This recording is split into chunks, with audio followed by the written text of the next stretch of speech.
Ассалаумағалейкум. Бүгін e-токен және каз-токен басқа да флешкаларды тазарту жөнінде көрсететін боламын. Яғни бізде e-токенмен көбіне казначейство клиентке кіреді және де құпия ECB кілттер болады. Солардың срогі бітеді, яғни 1 жылдан кейін. Көп адамдар дұрыс форматирование жасамай e-токенді жарамсыз қылып тастайды. Ол үшін міне осы сайтқа кіріп, осы жерде барлық сертификаттар, корневой сертификаттар барлығы тұр. Қазір мен жолдарын көрсететін боламын. Проверка статусы заявканы қарауға болады. Получение ECB ключ деп кілтті де осы жерден алуға болады. Сіздерге керек проверка ключ ECB, яғни ECB кілтті тексеріп алуымыз қажет. Ол үшін бізде NCLayer программасы қосылған болуы қажет. NCLayer қосылмаған болса, жаңа жерде NCLayer тұр, соны скачать етіп аласыздар. Міне біздер қазір проверка ключді басып, осы жерден e-токен болса e-токен, каз-токен болса каз-токен таңдап, пароль тересіздер.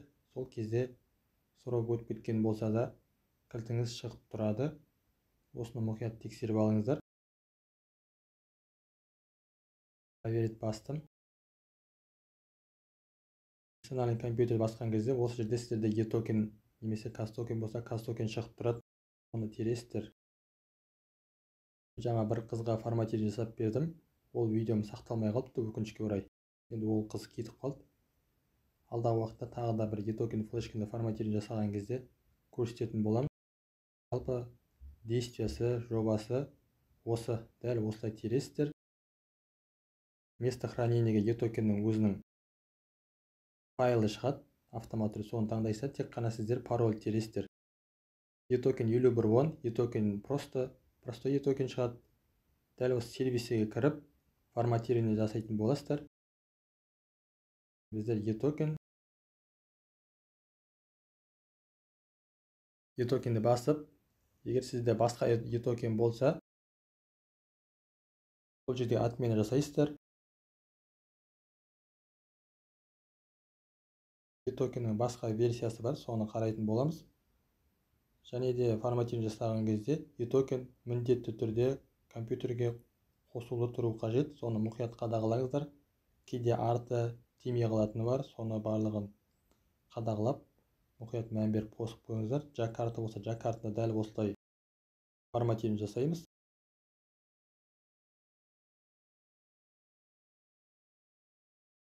Қазір жак-карта жоқ. E-токен 51 болады. Көбіне адамдардың қолданыста жүргені. Основном осы 51-ді пайдаланамыз.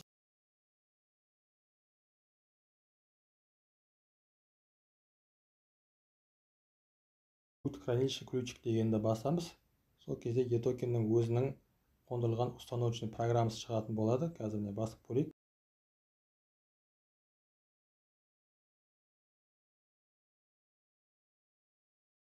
Сіздер e-токендеріңіз компьютерге дұрыс тіркелмеген, қосылмаған болса, дәл осылай шығады.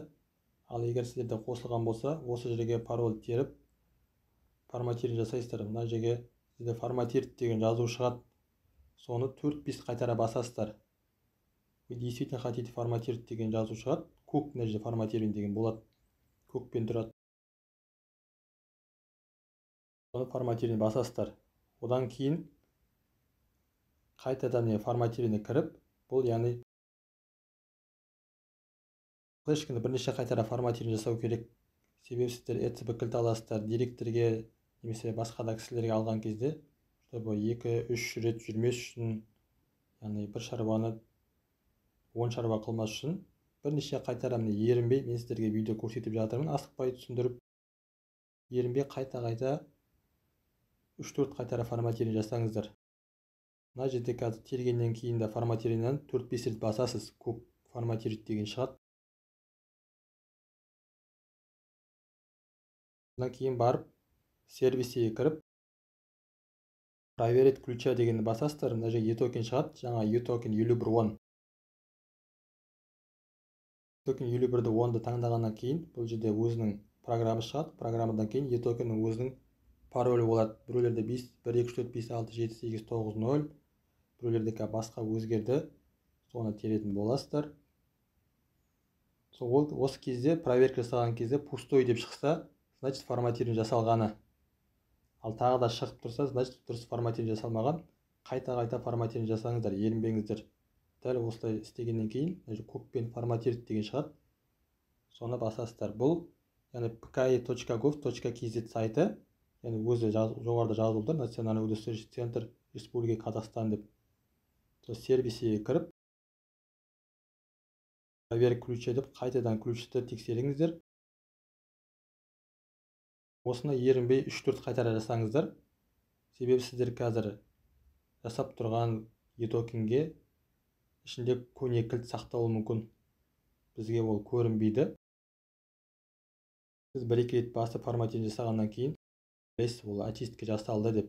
Сосын үстіне кілт алып қоясыз. Кілт алып қойғаннан кейін екеуі бір-бірімен байланысып жұмыс істелмей қалады.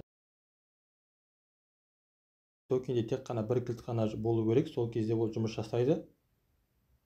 Біздер казначейство клиентке кіреміз в основном. Казначейство клиентке кіріп, осы жерден қараңыздар, войти батырмасын басып.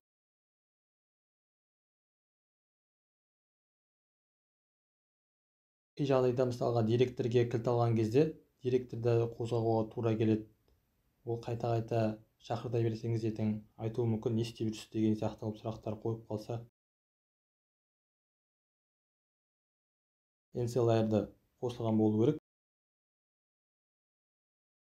Клиент казначейство войти батырмасын басқаннан кейін жаңа e-токенде нет хранилище пустой деп шығып тұрады. Егер очистка жасалса, очистка жасалмаса, срок истеп тағы да басқа жазулармен шығып тұрады, соны мән беріп алыңыздар. Хранилище пустой десе, значит форматирование жасалғаны. Соны қайтадан компьютерге саласыздар да ECP кілт алатын боласыздар. Егер ECP кілт қалай алу керек, оны да алдағы видеода салатын болам. Оны көбісі негізі біледі. Жалпы менің каналымда плейлистке кіріп, сол жерде налоговый отчеты бар, госсакуп бар, Walmart бар, және зарплатаға қатысты басқа да сұрақтарды қарастырып жатырмын. Менің каналымда болыңыздар. Сіздерге алдын ала рахмет. Егер түсінбеген болсаңыздар, комментарий жазыңыздар. Мен міндетті түрде жауап беремін.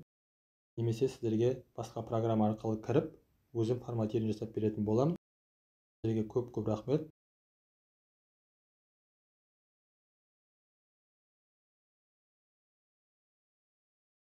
Видеоны бөлісуді ұмытпаңыздар.